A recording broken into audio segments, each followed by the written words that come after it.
You understand that I'm a la la la la lesbian. I'm a la la la la lesbian. The girl next door is now the girl I'm after.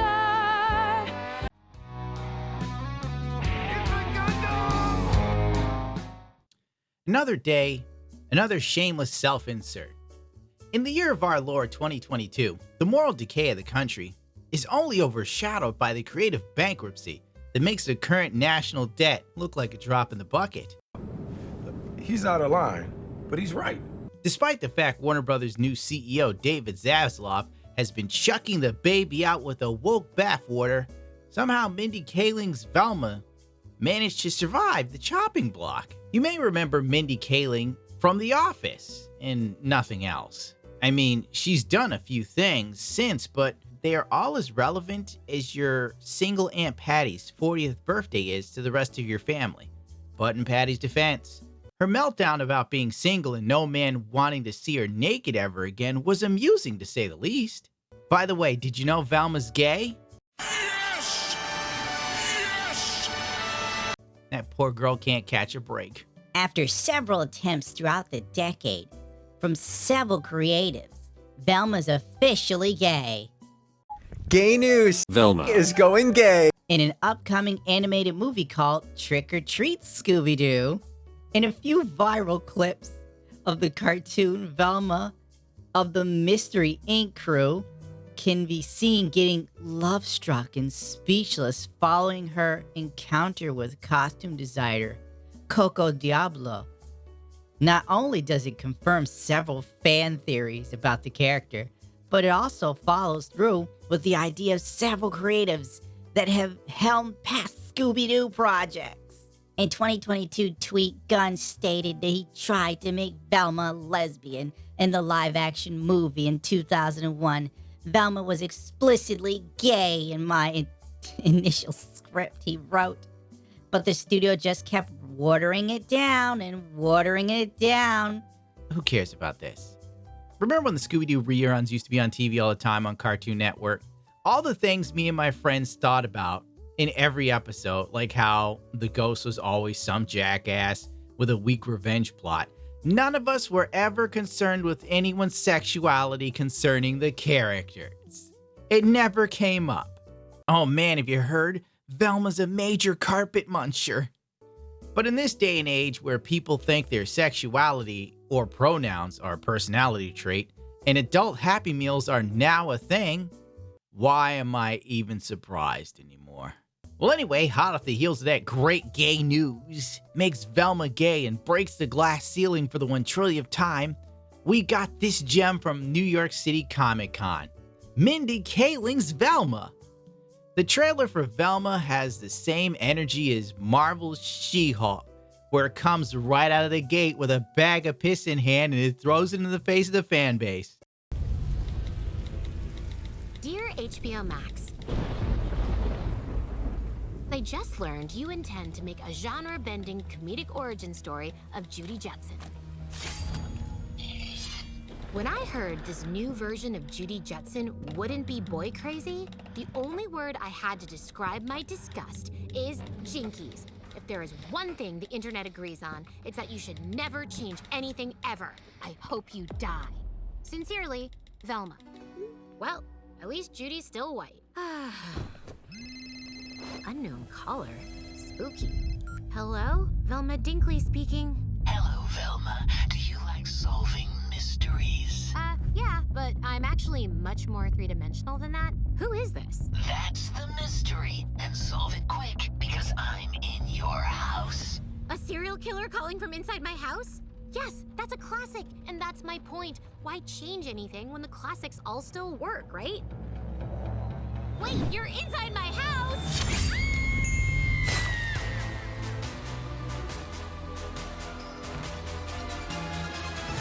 The Leaning Tower of Dildo?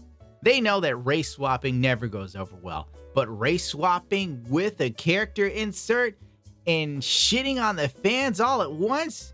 Well, baby, you got a stew going.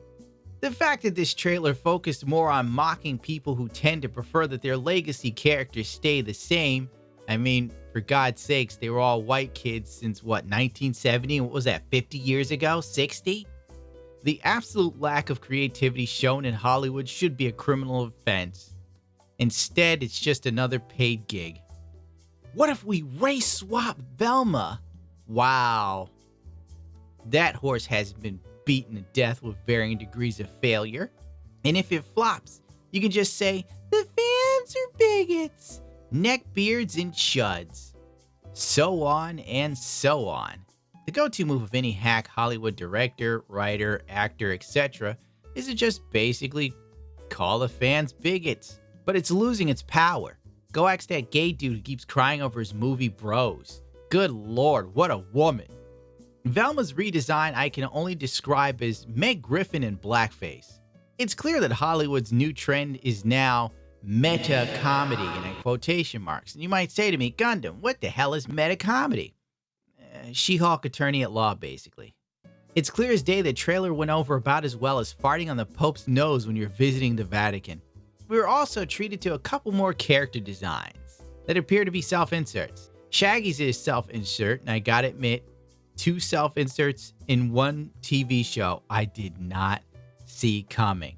So bravo to you, Mindy. That's the first time in a while a Hollywood project has surprised me. By the way, to throw people off that it's Shaggy, they used his government name. That don't make no sense. Also, Scooby-Doo will not be in the show at all.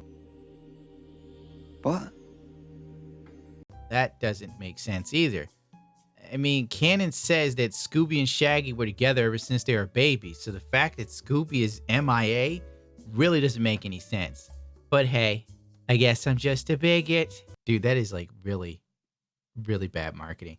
What if we take legacy characters and switch their races? Brilliant ideas, Todd. And then Mindy comes in and she goes, why don't we get rid of Scooby-Doo as well? We could use the money for the voice actor to pay one of my friends. And they were like, brilliant, Mindy. Daphne's Asian now. You wouldn't know it looking at the character. I guess they made the character too Asian. It would have been seen as racist. So, you know, they got to draw the line somewhere. I mean, the black guy being a stoner and a pothead, yeah, that wouldn't be racist. But, you know, making the Asian girl actually look Asian. Whoa, hold on there, you bigot. You know what I think? Most of the crap we see now from Hollywood has to be money laundering. I mean, that's the only logical conclusion. How in the name of God do some of these things get greenlit? There has to be some sort of gigantic pyramid scheme we're completely unaware of. Where like they sell the blood of children to members of the Silicon Valley to insert into their buttocks to reverse the aging process. And that better be a hot chick messaging me, I swear to. But, you know, like, when are we going to have some new stuff? I'm kind of tired of seeing reboots, reimaginings, and remakes. The triple R. Like, for God's sakes, man. Does anyone have any ideas? Does anybody have any creativity? Besides, oh, we're going to change the race. We're going to change the gender. Next, we're going to have characters with different pronouns. Guess what? Fred is they, them. You know? It's like, at what point is somebody with an idea going to come back into power and we can have things that later on people could call classics? Right now, we don't have that. Name something that's new that's a classic right now. Nothing. Nada. Zilch. It's all empty, vapid garbage hanging off the nuts of nostalgia because everyone in Hollywood is a talentless hack.